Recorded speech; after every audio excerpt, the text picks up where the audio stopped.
today. As you may know, International Women's Day was this past Sunday. It is a holiday to recognize gender equality.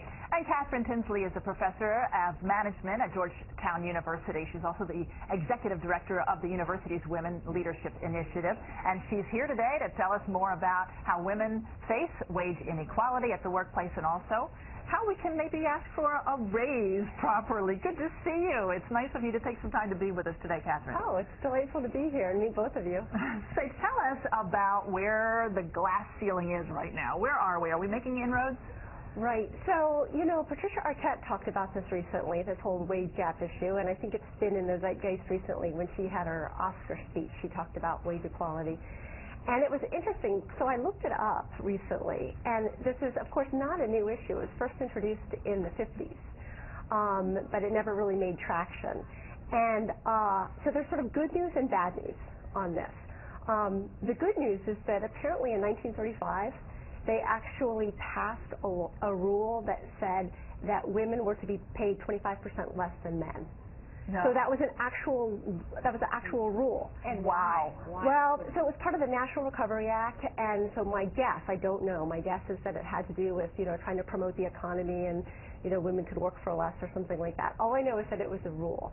And then, then when women got into the workforce with World War II, they decided, hey, you know, maybe we should pay women equally. And that was going to go through, and then the war stopped before they could enforce that law, before they could enforce the rule. And so ever since then, from the 50s onward, we've been trying to pass legislation, and we still have not. So so the good news, though, is that I don't think we face any overt discrimination the way we used to.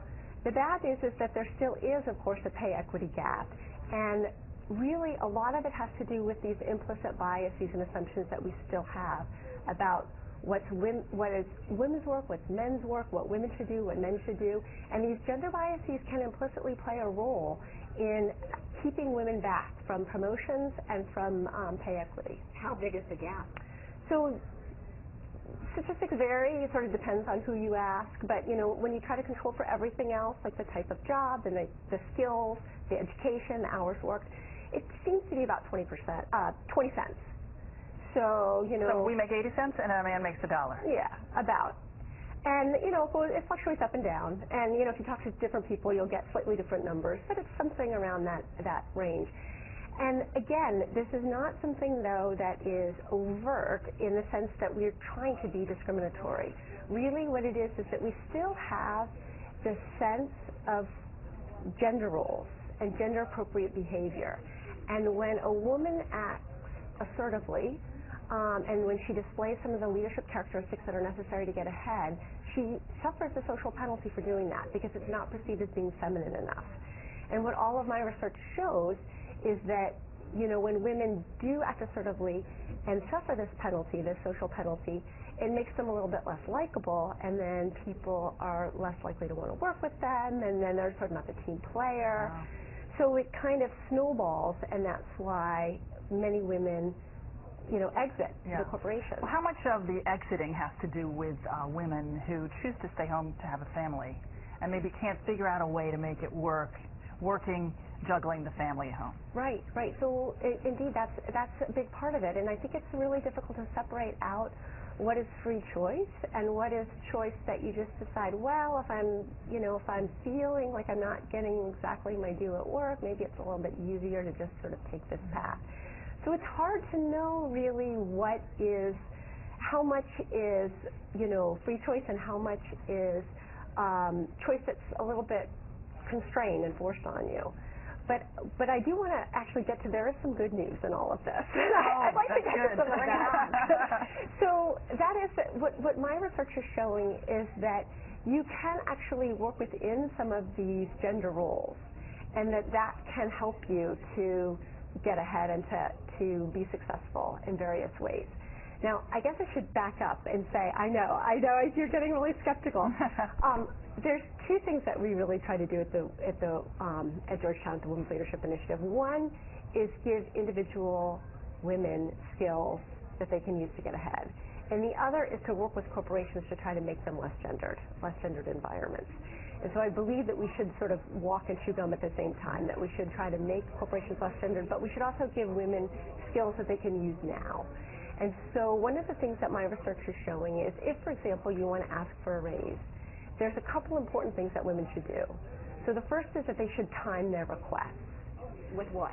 So women are differentially penalized in economic difficult times. So when there is some kind of downturn, when there is some kind of contraction for your company, that's really not the time for anybody to ask for a raise, but especially not the time for women to ask for a raise. Okay, so they're differentially penalized when resources are scarce. The other thing that we find is that the framing of the request can matter. So women are supposed to take care of others. That's kind of the gender feminine role, is that we're caretakers. We're nurturers. And so if you can reframe your requests in ways that are taking care of others, including the company, that can really help. So give us an example of that. Right. So instead of saying,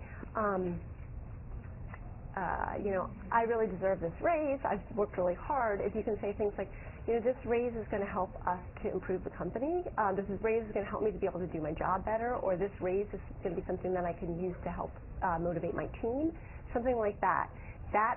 Those are ways that you can reframe the request so that it's not really about you individually, it's about you as a team member. But you would not give this advice to a man. They would not want to phrase it this way. I would not have to give the advice to a man. Wow. I would not have to give the advice to a man. I wonder how much longer we're going to have to phrase things this way. Yeah. It makes you wonder, doesn't it? Yeah. And the one other thing that I would say when you are going in to ask for a raise is always have an exit strategy. So what I mean by that is it may not come, right? They may not be able to give it to you right now. What you want is a way to gracefully get out of the conversation without making anybody feel awkward, but setting yourself up to be able to go in next time. So for example, one of the things that I recommend saying is, I understand that it's a difficult time right now, but can you give me one really concrete thing that I can work on so that if I come back to you in 3 months, the answer is going to be yes. You see what I'm saying? So you're basically setting yourself up to be able to come back. You're getting some concrete advice that you can then enact so that when you fulfill that obligation, you'll be more successful. So interesting, the whole conversation. We could go on and on. Catherine Tinsley, she is a professor at Georgetown University's McDonough School of Business. Thank you so much. Sure. Really opened our eyes today.